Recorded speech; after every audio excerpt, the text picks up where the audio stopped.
All right, welcome everybody into the Bears Den, another edition with Saul Rodriguez, along with my guy Shawn Sierra. Football is here, man. It's Thursday. Yesterday it felt like Christmas Eve. Today is here. You got football today, football on Friday, then you come back with Sunday and then Monday. So I'm sure everyone's hype. I'm sure you're hype, Shawn. How you doing, man? I can't even tell you how fired up I am, Saul. Thursday, Friday, Saturday, Sunday, Monday, Thursday, Friday, Saturday, Sunday, Monday. Woo, for the next next few months. I like it a lot. No, yeah, well, that's the best part about it is it's just nonstop. Like I love seeing those tweets where people like all off season they're like 2 more Sundays. You got Sean Hansen talking about it. You got fans talking about it. This is the last Sunday without football, all that type of stuff. So I'm hyped, ready to go. And as we always talk about, we always go back to baseball. Like our teams, Chicago baseball is not doing well, so it's time to move on to football and keep our eyes set on that. So we'll talk Hard Knocks episode 5 for the Bears. And talk a little bit about week 1 as well, looking ahead to the Titans, and get our predictions in as well. We'll try to get to as much as we can, talk a little bit about tonight's game with KC and Baltimore and so on and so forth. But first off, to lead off the Hard Knocks episode, it was a season finale of Bears training camp version of Hard Knocks. What'd you think, Shawn? Because I know like we've talked about it, multiple times here as we've recapped every episode. Of course, you and Joe Tanksley did it last week. It's not the best Hard Knocks by no means, but I think they did a good job in showing Chicago, showing off personalities on the Bears that maybe you didn't know of, and kind of introducing Caleb Williams to the world, and now even we have guys that have become kind of, I wouldn't say like well-known players, but they got a little bit more respect in guys like Adrian Colbert, who was part of the cuts in this episode, stuff like that. But what did you think overall on the season finale of Hard Knocks? I think it put Ryan Poles in a really, really good light. It showed the human side of him, and it makes it really easy to root for him and be a fan of Ryan Poles. The fact that he had to step off camera because he was about to cry, or probably he was crying, and he had to cut over. Showed you two things: one, he's human, but two, he still he does what he's got to do. And I think it painted him in a great light, and I love it. And I like the way they did the storylines. All right, they did the storylines, and I thought it was pretty cool. With Colbert, with Ian Wheeler, with Tyson Bagent. I thought those were really cool. So I think it was pretty good. I really haven't watched a lot of Hard Knocks before. Actually, I haven't watched any Hard Knocks before, to be honest with you, because they weren't the Bears. I'm like, I don't really give a damn about any other team, truth be told. But I thought it was good, man. I thought it was good. Yeah, no, comparing it to other seasons, definitely, I think that we've seen some better seasons, but it was cool in the sense of, like I've said before, like I've always wanted to see the Bears on there because, like as you say, other teams are on there, other teams are having a good time on Hard Knocks, but ultimately, how much do I really care compared to like my own team?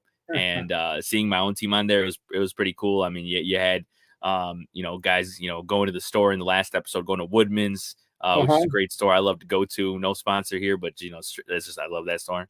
And it's just I feel like it was great to show their family. I mean, you showed DJ Moore in this episode, talking about how they're going to add another house. Yeah, brand new house. They're gonna, his wife's pregnant. Like, talking about how he wants to retire. But yeah, what'd you think about that? He talked about it. He basically kind of alluded to wanting to retire as a Bear. Like, you think that's something that could come to fruition, or it's maybe jumping the gun a little bit? Like, how do you feel about that? Because it could easily happen at this point. And obviously, you got that 4-year extension. You got 6 years left with the Bears. So, how'd you feel about him talking about how he wants to be a Bear for life, basically? It could be. It could be. It all depends on him when he wants to retire. Because he's 27 now. He should be 27. It's 6 years left deal. So at that point, he's 33. 32, 33. Is he gonna be like a Keenan Allen? Would he want to come back for a 2-year deal? Worth a lot less per? I don't know, or maybe he's just done after this, the extension. Who knows? But it is a possibility. It is a very strong possibility that he retires a Bear. And man, that'd be dope, because I would love. He's the kind of guy that I would love for him to have, a lot of the Bear records until Rome breaks them. Rome Odunze breaks them, probably a year or two after he leaves. Yeah, no, that's true. And then when you look at the wideouts, and you look at, you mentioned Rome Odunze, it was kind of cool also seeing in this episode kind of everyone coming together. It kind of, compared to the first episode where they're kind of like getting to know each other on the training, campground and all that, to seeing now, you have Rome Odunze and with DJ Moore, Keenan Allen, those guys.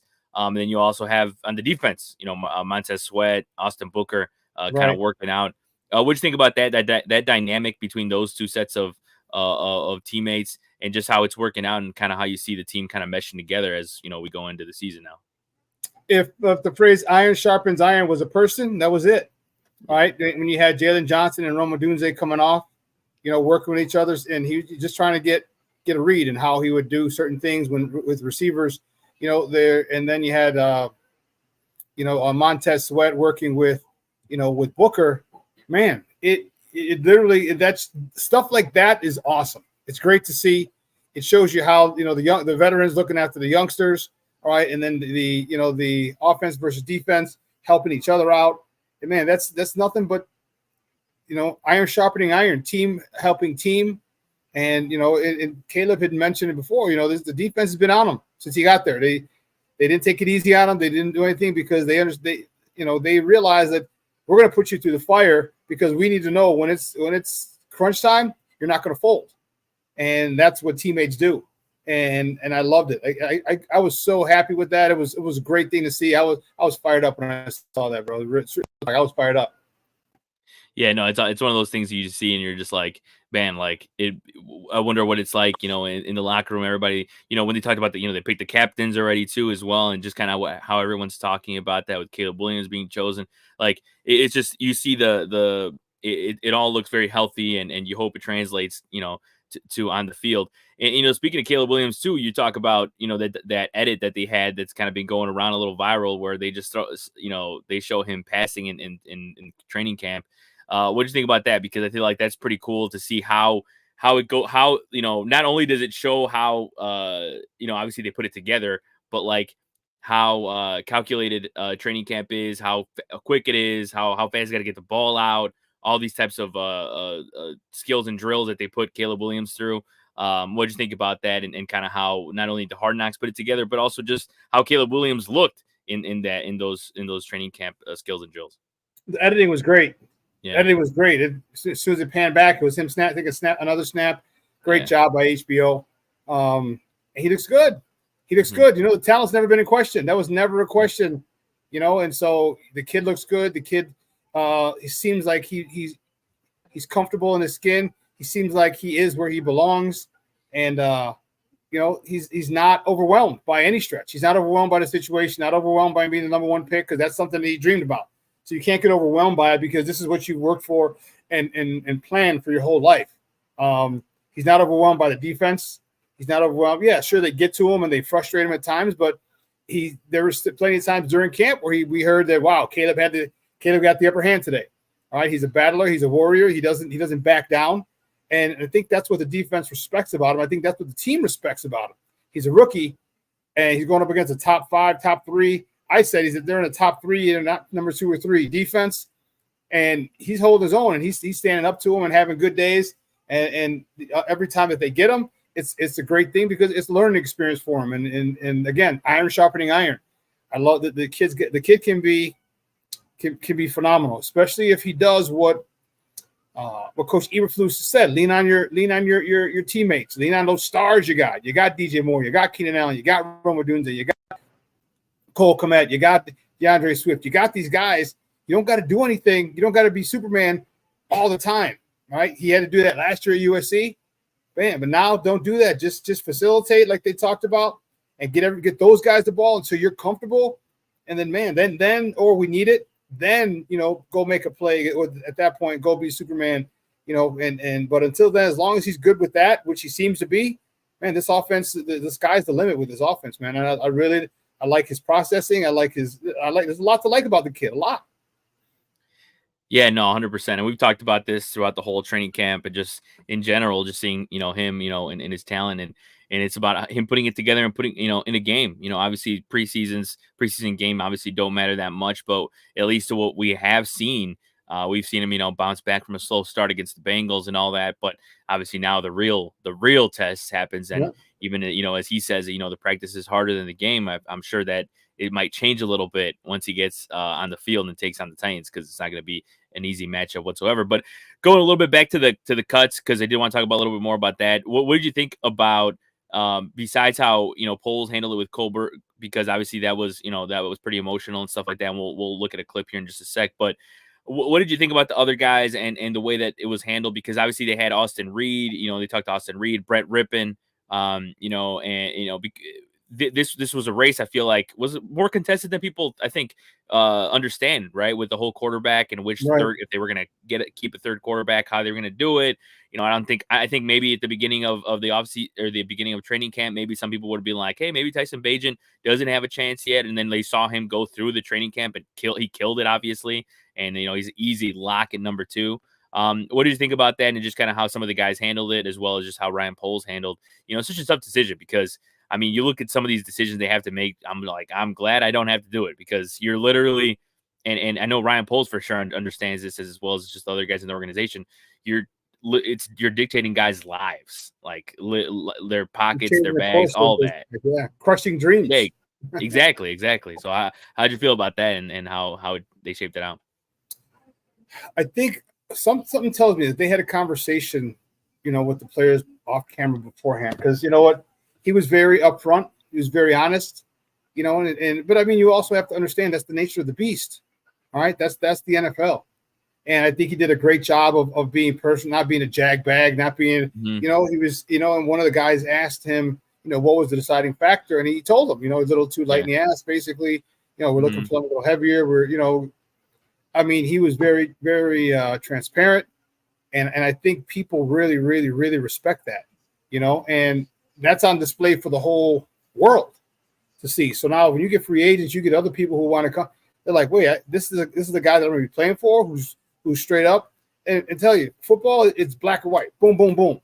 And you know what? The thing I love about it is that players, they may not like your decision, but if you keep it a buck with them, man, they'll have mad respect for you. They have mad respect for you, because they, at that level, there's so many people, so many snakes, so many conniving people who lie and do it. And Poles just can't, is straight, direct forward, not in a condescending manner, not in a we don't need you anymore manner. You know what I mean? He's just like, hey, you did good, it just wasn't good enough. And I just think that the way he presented himself on the way in those cuts, I thought it made him look really, really, really, really good. Yeah, and you might have mentioned it too early on, but like just talking about how he's been through that, and he can relate to the players and all that. Yeah. And that's a little bit about the clip we're going to show you here right now, and just how Ryan Poles relates to these guys, because it wasn't an easy decision, as you said. Go ahead. I said, I think that's a part of the reason why he does it the way he does it, because he's been cut from this team, and he knows, boom, this is the end of my football career, because he never took another snap after that. Yeah. All right, let's take a look a little bit about Ryan Poles and how he handles the cuts on Hard Knocks. To me, it's one of the worst days of this job. It's hard to tell that many people that their dream's ending. The ironic thing for me is I've been cut in this building before. That was in 2008, when as an undrafted rookie out of Boston College, Ryan Poles tried to make the Bears. Try to have a lot of empathy in the way that we communicate it, because these guys have put a lot of time and effort into making a football team. What I try to do is do a really good job giving feedback, so they at least know the why behind it, and they can continue to work on their craft and hopefully have an opportunity at some point to make a football team. Yeah, there you go. And you know what? Another thing too I wanted to say was, when it comes to the way he does it, is I like that he just straight up says it in the first minute. Like they walk in, sit down, and he tells them straight up, like, hey, we're gonna cut you today, we're gonna release you today. Like, which I think is really important, because because you don't want to beat around the like. That's how I always felt. Like, I'll be honest, like if that happened to me, I just do it right away, because I don't want to like we don't want to beat around the bush. Or you telling me like, hey man, you did really well, and you looked really good at game 2 of the preseason, and then like for them to be like, hey, look, but we don't have enough room for you. So that's something I did like about it and all in general. But the one thing too I wanted to ask you about was what did you think about the kind of the end montage and kind of how they closed it out, because that was definitely kind of like almost like a little bit of a love letter to Chicago, but also kind of like, I mean, the song is literally called "End of Beginning" by Joe, who's sang by Joe Keery from Stranger Things, excuse me. And yeah, like it's one of those things where they did it well with the music, they did it well with the way they put the city on there, the players closing out. They had Caleb Williams as the last guy, kind of breathing in and out. What'd you think about that ending and kind of how they closed it up there? Well, I think it's perfect. I think because Caleb was the last person you saw on there, last player, and it's the beginning. It's the Caleb Williams era begins. All right, it begins Sunday, and I think that was great. And he's sitting there talking to himself, hyping himself up. Positive affirmations, and I just thought that was phenomenal. I thought it was great. Again, hats off to HBO. I mean, just excellent thinking about how they did it. They really did their recon and hit different, the way they showcased the city, and I just thought was awesome. So, but I thought it was apropos that you had Caleb, the last person there, him hyping himself up, because that is the beginning. All right, that is the beginning of the end of an old era and the beginning of a new era. The Caleb Williams era is about to begin in 48 hours. Yeah, and it's one of my personal, like, and like I said, I've been watching these, and that is how they end every. Say it again. 72 hours. I thought it was Friday. Oh. It's all good. It's all good, Shawn. My math is not my forte. I'm just like, a couple days, you know what I mean. But no, yeah, like I've been watching these Hard Knocks, and they end every single season with like a little bit of a montage and kind of like putting some hope. And I mean, I remember last year's the Jets was putting a lot of hope into and obviously they had a lot of hope until Aaron Rodgers was injured. But yeah, it does really get you pumped, and to see for your own team is pretty cool. But I think it's a good segue going into week 1 as the Bears host the Titans. I think I wanted to talk about that as well. It's kind of give us a little bit of predictions. But yeah, looking at this, man, I mean, we've talked about it in the offseason, getting, as soon as we saw the schedule, I think, speaking only for myself here, I think when the season schedule came out, I thought to myself, hey, like, I like it. It's not a Packers game. It's not, a Lions game to begin the season. But now we're here. We're, as you say, days away. Like, I'm definitely not taking this lightly whatsoever. This is the Tennessee Titans that are revamped a little bit. They look a little different. They have new wide receivers. They have a lot of new guys to come in, and they're not to be taken lightly whatsoever. How do you feel as we sit here on Thursday, just days away from week 1 matchup of the Tennessee Titans and the Chicago Bears, man? I'm excited. All right. Cautiously, but I'm excited because of what you said. Like, there's no film on these guys. Yeah. All right. There's no film. Like, you can't study, and you have to you're going to have to fly by the seat of your pants. The coaches are going to have to, and it's going to be a great job. We're going to see what these coaches are made of, because they have to get the information to the players, because you don't know how they're going to roll coverages. You don't know the different blitz schemes that they're going to have, the different packages they have for offense. You don't know any of that. All right. There's no film. So that's a tough one. And then you got Brian Callahan, who's probably be calling the plays from Cincinnati. All right. Great mind. Look at he got Joe Burrow and Jamar Chase to the Super Bowl.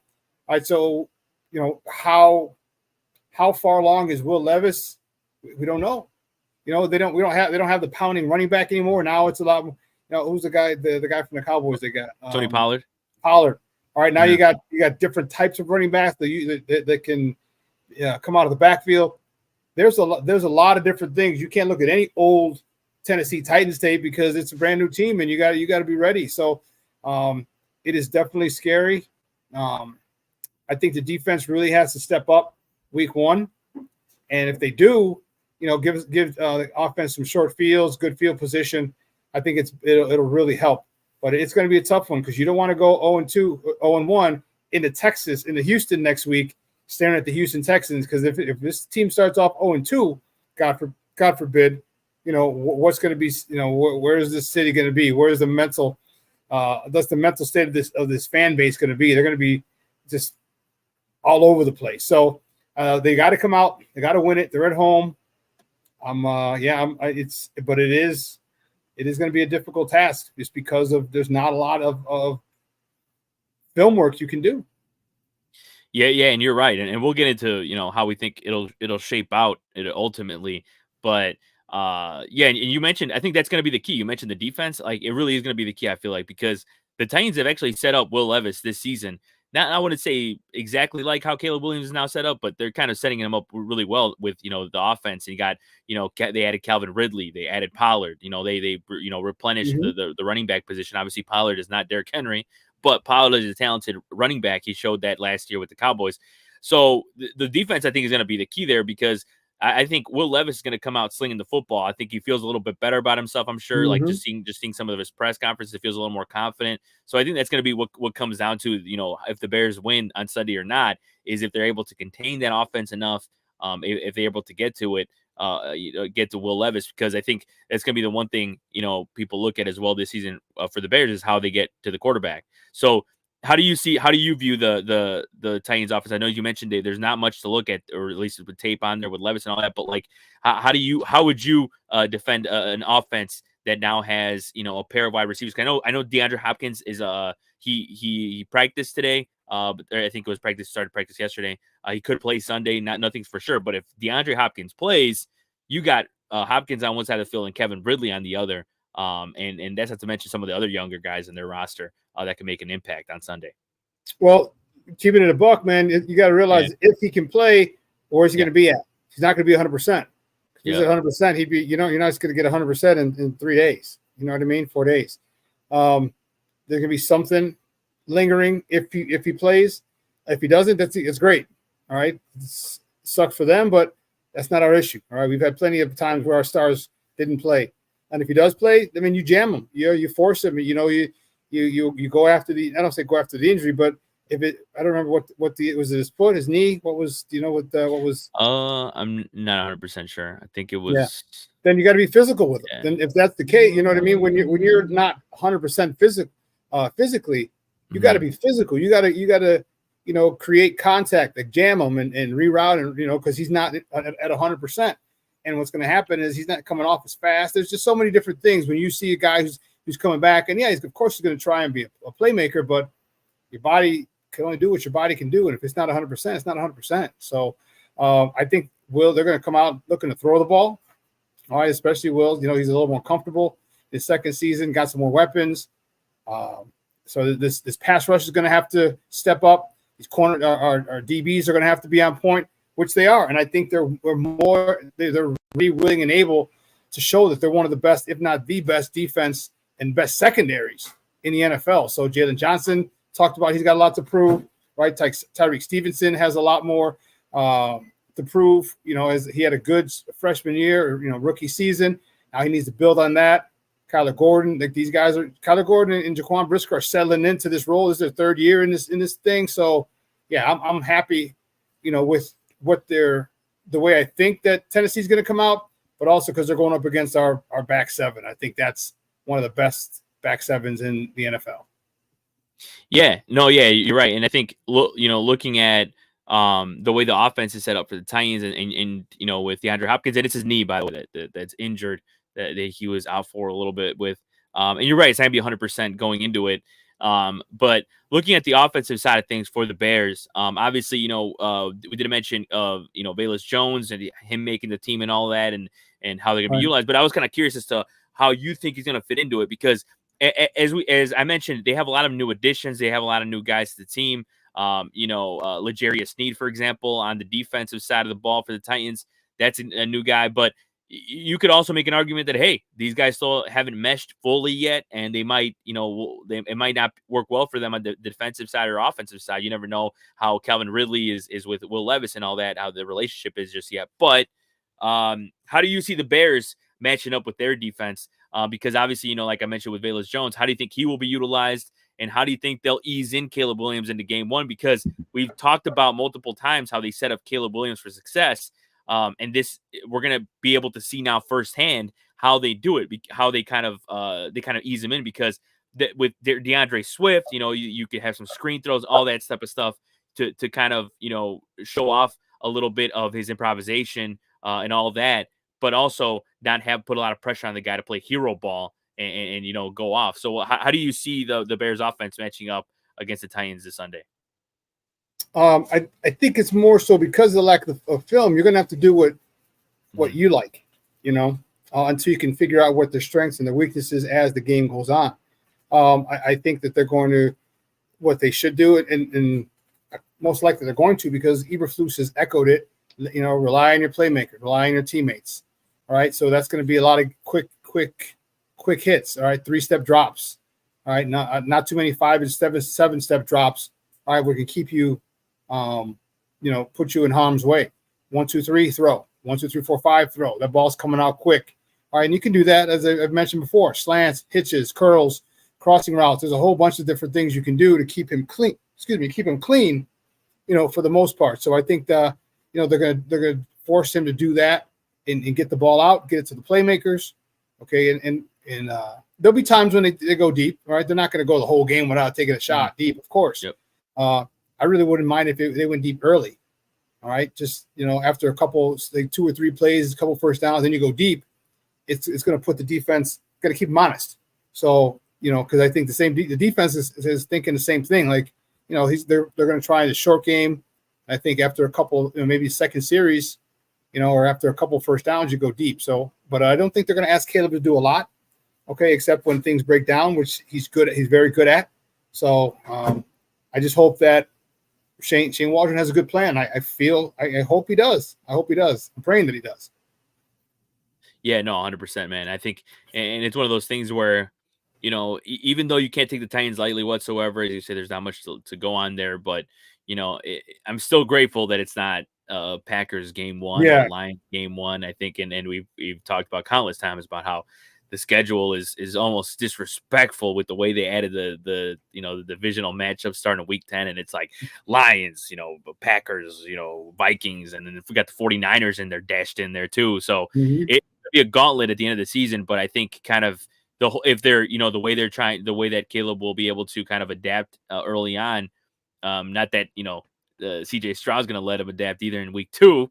It is going to be it's a very dynamic season, and it's going to definitely test him. And honestly, kind of excited to see how he reacts, because it's his first year. Obviously, we all want playoffs. We can all see playoffs, but at the end of the day, we want our guy to develop, and hopefully that's it's all positives there. But I did want to get before we move on a little bit to the the national games coming up. Did want to get a little bit to our predictions of this season. Really just want to get the record that you think the Bears will finish off with this season, because as we mentioned, as you said, if they start 0-2, people, who knows how the city of Chicago is going to react. And I'll be honest, I'll start. I'll make it easy, here. And I do think, unfortunately, not to be a Debbie Downer, they're going to start 0-2. I think after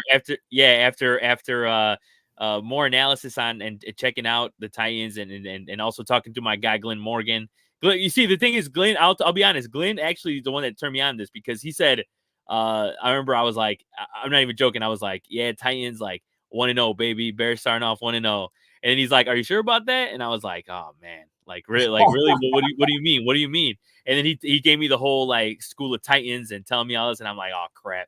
So the thing is, I just think that it's going to be a good game on Sunday, but I think the Titans will edge the Bears just by a little bit, and I think the Bears will start 0-2. But listen to this, though. After that, the Bears go on a little bit of a run, and I think they enter that gauntlet of the regular season against their division rivals 6-3. So they go on a little bit of a run. And go 6-1 in their following 7 games.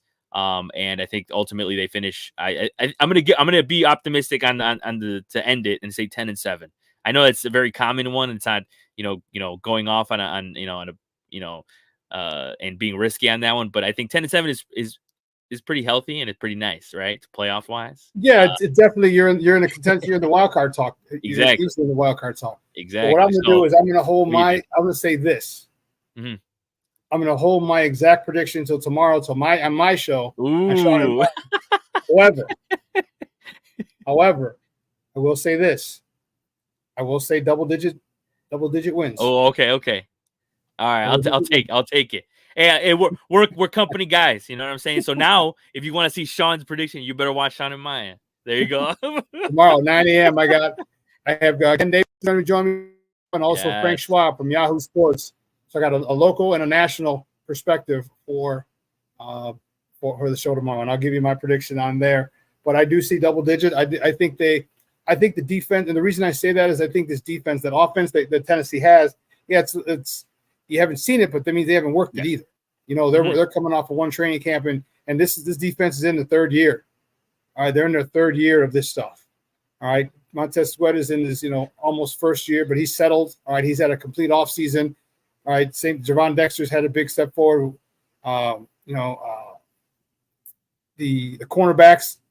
I think the secondary is unbelievable. Those linebackers is if Tremaine Edmonds can stay healthy, he's going to be real force. This defense is really understands that it has to carry the load for a while. All right. It's not going to be 50-50, maybe 65, 70-30, 75-25, and that's okay because they have the stars, they have the power, they have the strength to do that, they have the talent to do that. So I just don't, and I don't know if Tennessee's going to be firing on all cylinders week one. So I definitely think the Bears take week one going into Houston.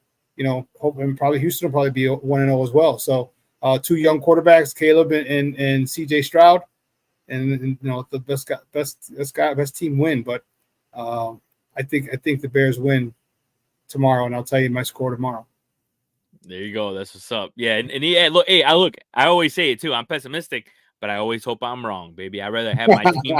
I'd rather have my team prove me wrong than me be right. Like I swear, every time. But yeah, I agree with you though. It's definitely if the Bears defense if everything can just be executed, and obviously it's easier said than done, and it's also very cliche. But if you just execute, Bears will be able to take them. They're definitely gonna be able to take them down because as much as it's a winnable game for the Titans, it's a winnable game for the Bears by all means. So I think like I said, hopefully I'm wrong and they're able to take down the Titans on Sunday. But we'll close out by kind of talking a little bit about the rest of the league because, of course, we're hyped for football because it starts today officially, and you got the Kansas City Chiefs taking on the Baltimore Ravens, and it doesn't even end there. They got a Friday game too with the Eagles and Packers in Brazil. Also looking ahead now too to the Sunday Night Football game, you got the Rams taking on the Lions in a rematch of that playoff matchup as well. Then you got a rematch of last year's opening game on Monday Night Football with the Jets and the 49ers. So first, what do you think about tonight's game with the Chiefs and the Ravens? And is there one particular game that maybe besides that one that you're looking forward to? Tonight, Kansas City has the outlier, all right, in 15. All right. So even if they lose, and Patrick Mahomes showed he can go on the road and win. So even if they don't have home field advantage, like you can't say that anymore. Well, he's had all his games at Arrowhead or Gay House Stadium. He had them all. He went on the road and won. So now what are you going to do? I think this team is it's a veteran seasoned team. I think they want to come out strong. They're trying for that three-peat, first time in NFL history. They're on the precipice of history. They're trying to make history, and I think they want a fast start. I think Baltimore has a lot to prove. They're out to prove a lot. That the AFC Championship game last year, and Lamar couldn't get it done, and now they had Derrick Henry. I think Baltimore gets it done, but it doesn't deter KC because I think they're going to be there at the end. The championship game, fighting for a shot to get to their to win their third straight Super Bowl. So the Brazil game, the hell with the Packers. It could be, I don't care who they're playing. I want the Packers to lose. So I just want to bump them. I can't stand them. Yeah. I agree. I'm right with you. That's why I'm like, I can't wait to hate watch that game tomorrow and be full Eagles. I'm going to be a Philadelphia for a day. Hell yeah! So that I can't wait for, and to see that, and it's gonna be pretty cool to just see Stafford returning again for the second time to Detroit to take on the Lions on a Sunday night game, as well as to see what Aaron Rodgers does against the Jets, because I feel like that matchup. He was only played not even full drive. 4 snaps. Yeah, exactly. Yeah, so it's going to be interesting to see what happens there. But there's you look at the schedule too, and there's plenty of opening game matchups too that aren't being talked about enough. I mean, you got the Steelers and the Falcons. Seeing how Kirk Cousins does in his first game in that offense, seeing how Russell Wilson plays. As well as looking at, matchups like Trevor Lawrence and the Jaguars taking on the Dolphins. That could be a shootout. You mentioned the Texans might being possibly being 1-0 going into week 2. They're facing the Colts and Anthony Richardson to see how he reacts into playing again. So it's going to be a whole plethora of crazy matchups in week 1. And we can't wait because, football is officially back. And Shawn seems calm right now, but I know inside there's fireworks going off, and he's having a good time. So. You know it. I can't wait for tonight. Go to my buddy's bar. He's got free nachos all night, and then he got free tacos at halftime. So what better? Oh my God, that's what I'm talking about. That's the real tailgate food, right? That nobody talks about, right? It's not just hot dogs and nachos, like burgers, like tacos. Yeah. That's what's up. But I think that's a good place to wrap things up for this edition of the Bears Den. I want to thank our guy Shawn Sierra. I want to thank as well Joe Tanksley for being on the episode last week, and hope to get him on next week as well. Hopefully he has a great school year as school is underway. So we wish him nothing but the best. So for this edition of the Bears Den, I am Saul Rodriguez. Thank you for watching, and make sure to watch all of our other content on Sports Zone Chicago with Shawn and Maya. You got Lakina and Sid on Second City Sports. You got the At Bat podcast as well, Slam Society and all that. Check that out. For everyone here in Sports Zone Chicago and War Media, take it easy and enjoy football because it's officially back. It is back, baby. It is back.